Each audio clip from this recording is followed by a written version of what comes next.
Hallelujah.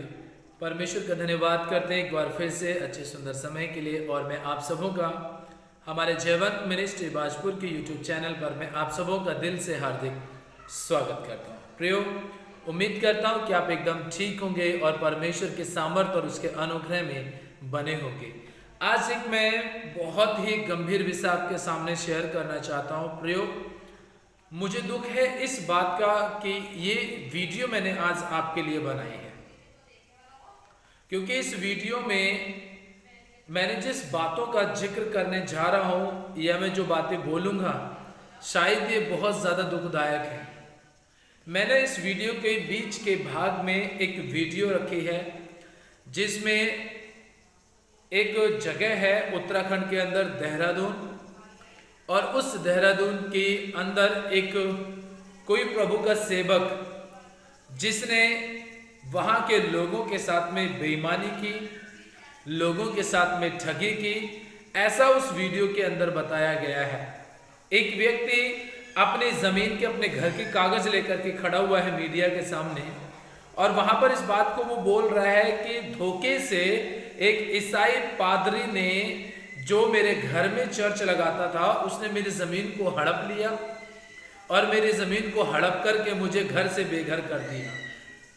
अब इस बात में कितना सच है, कितना झूठ है, ये बात हमारा परमेश्वर बहुत अच्छी तरीके से जानता है। लेकिन यदि वहां पर एक व्यक्ति मीडिया के सामने अपने घर के कागज लेकर के खड़ा है कि इन्होंने मेरे घर को पूरी तरीके से बेच दिया दूसरे लोगों के सामने, और वो व्यक्ति वहां से बेच करके वो चला भी जाता है, ये भी नहीं कि उनके बीच में रहे या उनके साथ में मेल मिलाप करके रखे, वो एक विश्वासी परिवार की जगह जमीन को बेच करके, गरीब असहाय की जमीन बेच करके वो वहां से चला भी जाता है।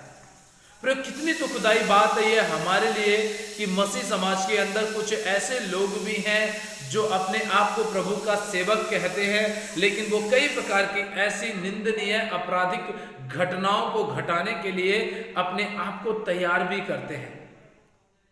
आप इस वीडियो को देखिएगा जो मैं आपके बीच में शेयर कर रहा हूं। इस वीडियो को आप देखेंगे तो आपको लगेगा सच में क्या वो व्यक्ति झूठ बोल रहे हैं। एक व्यक्ति झूठ बोले तो ठीक है, करीब करीब 6-7 लोग खड़े होकर के इस बात को कह रहे हैं कि हमारे साथ में धोखाधड़ी की गई, हमारे घर को उसने लूट लिया, हमारे घर की जमीन को हमसे छीन लिया गया, हमारी जमीन को उसने चुपके से अंगूठा लगवा करके हमसे वो जमीन ले ली है।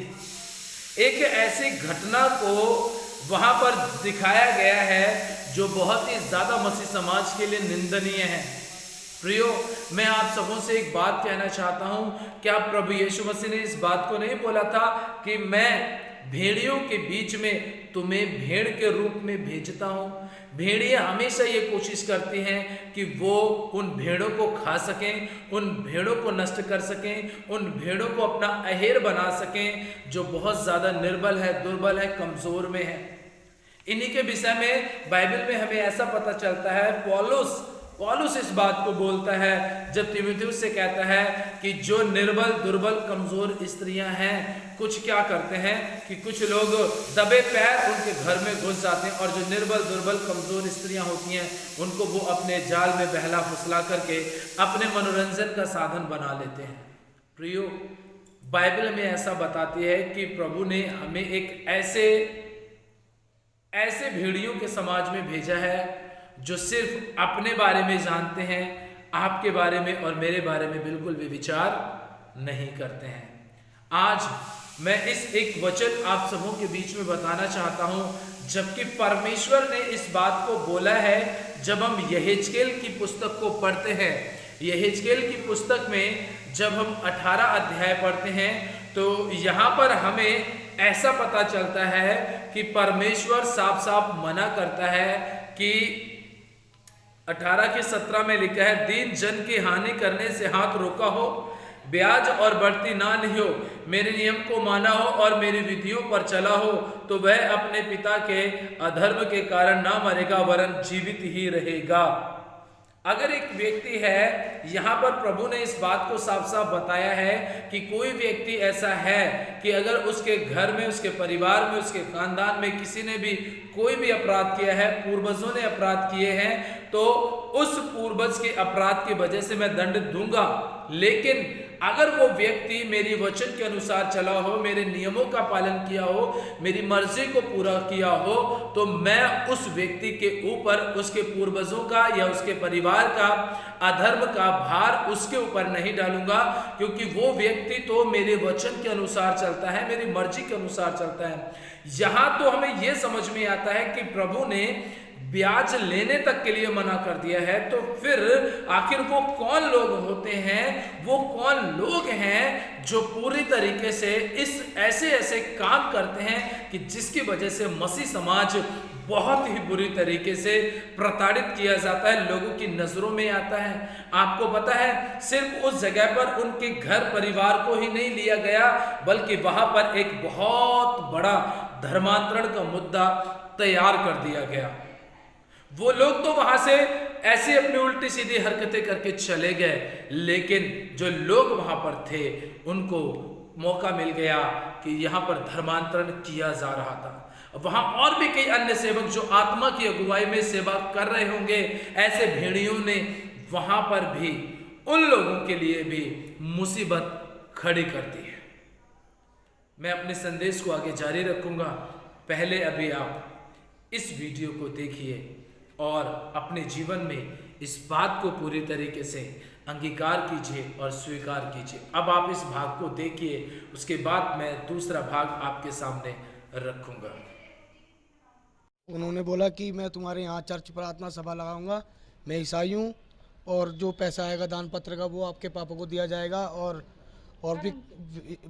विकलांग पैसा भी, जो विकलांग पैसा मैं दिलवाऊंगा, और कचहरी में ले गया पापा को, अनपढ़ को, और अंगूठे दस्तखत ले लिए उनसे, और बोला कि जाओ ये घर, पापा एक्सपायर हो गए तो उन्होंने बोला कि जाओ ये घर बिक चुका, पूरी ज़मीन बेच दी मैंने। तो हम सोचने में पड़ गए कि हम ज़मीन कहाँ से ले, हमारे बच्चे हैं छोटे छोटे, हम कहाँ जाएंगे लेने। अच्छा, जिसने आपकी ज़मीन बेची थी उसका नाम क्या था, कौन है वो? संजय गुरु। क्या करता है वो ईसाई है, चर्च लगाता है, प्रार्थना सभा करता है वो। तो आप लोगों से कैसे बातचीत हुई उसकी? वो आता था हमारे बीमार दुखी आदमियों के पास आता था, वो उसे पता लग जाता था कौन बीमार है कौन दुखी है, मतलब कॉन्टैक्ट से आगे से पहुंच जाता था वो, तो उसे पता लग जाता है यहाँ व्यक्ति विकलांग है तो उसके पास चलो, उसकी सहायता करो। तो 2-4 पैसे में हर आदमी भी, गरीब आदमी पैसे में फंस जाता है, तो फंस गए पापा, और अनपढ़ थे तो उन्होंने अंगूठे दस्तखत ले लिया हमारे से, और बोला, पापा को बोला कि अब विकलांग पैसा आ रहा है, धीरे धीरे रुक जाओ, पैसा आ रहा है। कुछ साल बीत गए। फिर उन्होंने बोला मैं चर्च बनाऊंगा, जो चर्च बना के जो बारदाना लगेगा चर्च में, वो दीवारें ईंटें वो भी तुम्हें दे जाऊंगा, खाली चर्च लगाऊंगा और चर्च के बाद दे जाऊंगा। और उसने पीछे से हिस्सा सारा बेच दिया। एक छोटा सा कमरा दे रखा मम्मी के लिए, वो बोल रहा था जब तक तुम इसमें रह लो, मैं अभी चर्च बना रहा हूँ, और उसने आगे बेच के डेयरी बना दिया। अच्छा जी। आप किसे बेचा है उसने? अब मोंडन परिवार को बेच रखा है किसी। उस मोमडन परिवार से बातचीत हुई आपकी? जी, हमारी बातचीत हुई। उन्होंने बोला कि देखो हमने आपसे खरीद नहीं रखी ना, आपसे हमने पैसे ले रखे, हमने तो संजय से ले रखी है, और संजय को ही जानते हैं। नमस्कार, आपका स्वागत है पर्वतवाणी लाइव में, और आपके साथ मैं मीनाक्षी साहब। आपके और हमारे देहरादून में कुछ अजीबोगरीब हरकतें और घटनाएं घटित हो रही हैं इस बीच। लोगों को पता ही नहीं कि उनका घर बिक जा रहा है, उनकी प्रॉपर्टी बिक जा रही है।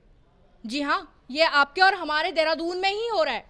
और कुछ परिवार यहाँ पर मौजूद हैं जो आपको आज अपनी दुख भरी दास्तां सुनाएंगे कि उनका परिवार, उनका घर किस तरीके से बिक गया और उन्हें पता ही नहीं चला। अब वो दर दर भटक रहे हैं कि किसको बेच दिया हमारा घर। चलिए मैं थोड़ा सा मामला आपको ब्रीफ कर दूं और थोड़ा सा क्लियर कर दूं।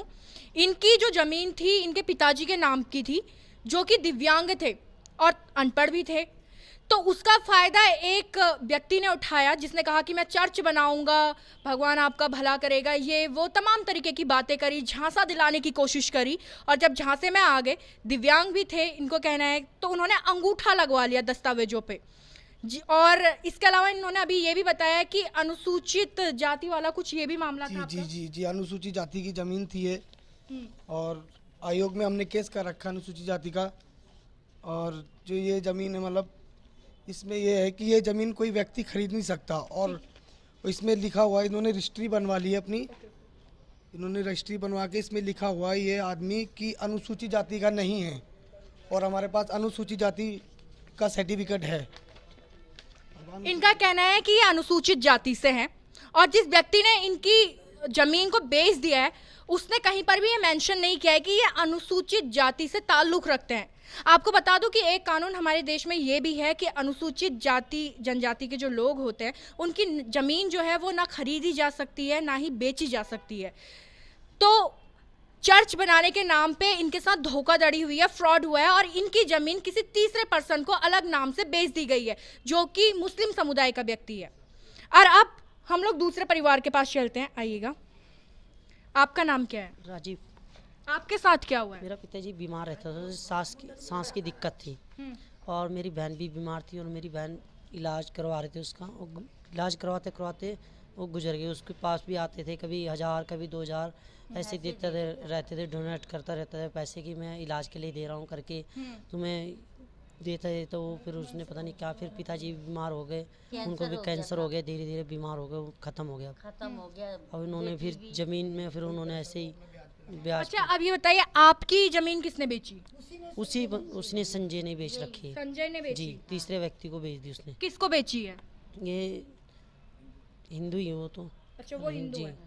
अब इनके साथ भी यही झांसा दिया, अच्छी अच्छी बातें करी, मीठी मीठी बातें करी, इनकी गरीबी का फायदा उठाया और इनकी जमीन भी बेच डाली।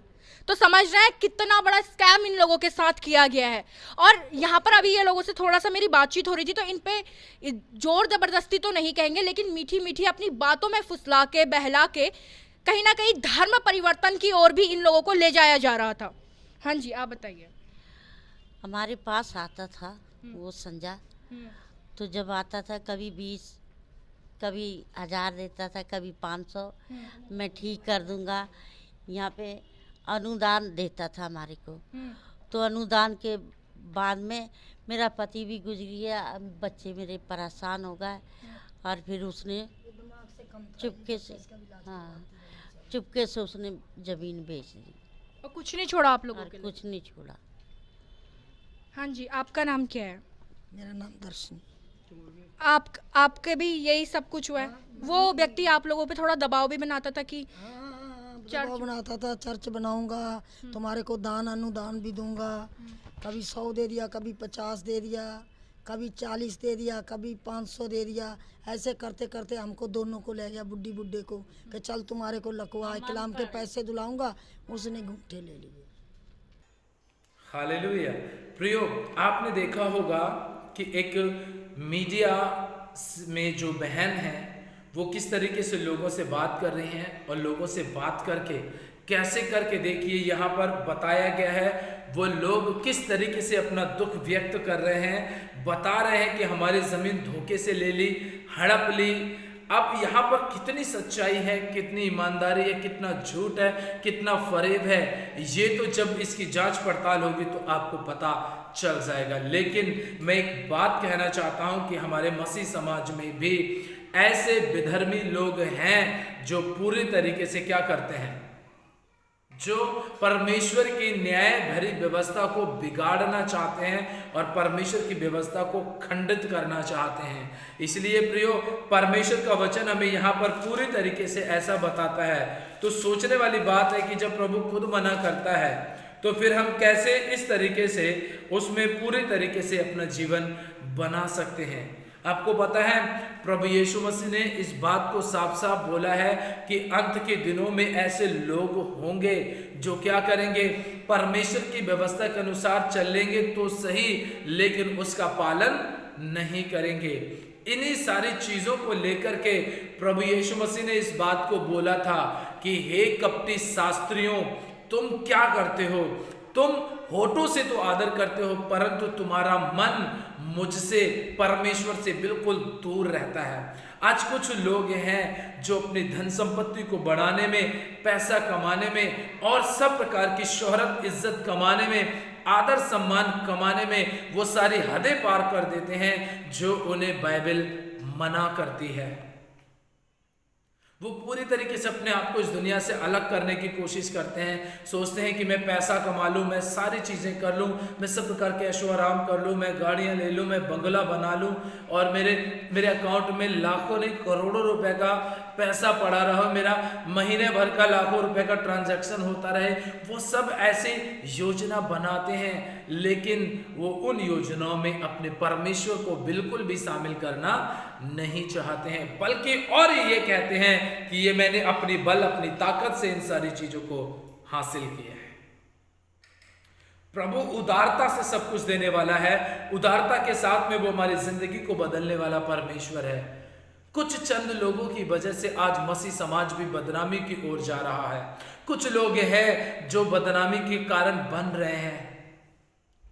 ये बात मैं अच्छी तरीके से जानता हूं कि झूठे आरोप हमारे ऊपर लगाए जा रहे हैं, धर्मांतरण के मुद्दे तैयार किए जा रहे हैं, ये बात मैं बखूबी ईमानदारी के साथ जानता हूं। लेकिन हमारे समाज में कुछ ऐसे भी भेड़िए हैं जो पूरी तरीके से अंदर ही अंदर दीमक के समान मसीह समाज को कुतरने का काम कर रहे हैं, उसे खत्म करने का कोशिश कर रहे हैं, उसे नष्ट करने की कोशिश कर रहे हैं।